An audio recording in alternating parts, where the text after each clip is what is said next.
Hello and welcome to this LGfL video where we're going to cover the recovery of Google Classroom. So first of all you must open up a browser and connect to app.gridstore.com and then log in with your Gridstore username and password.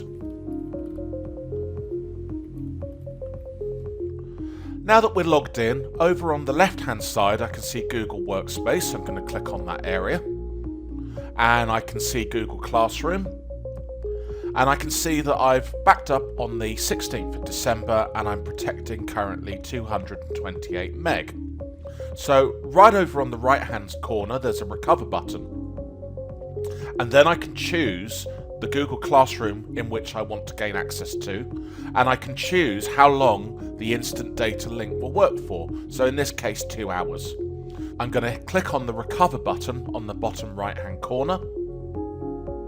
I now need to authenticate with my Google G Suite administrator login, and I'll now be presented with the Google Classroom and a download link, or I can copy to clipboard and email this utility to another member of staff. In this case I'm just going to click on the download button and you'll see it start downloading at the bottom left hand corner. Once ready I'm going to click open.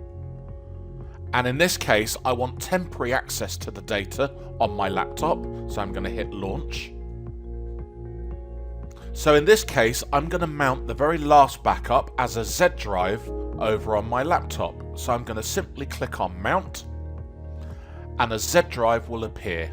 And I can now simply browse that Z drive into the backup of the 16th, into my course, into the teachers folder, and I can see all of my lessons that I've created and access that data instantly.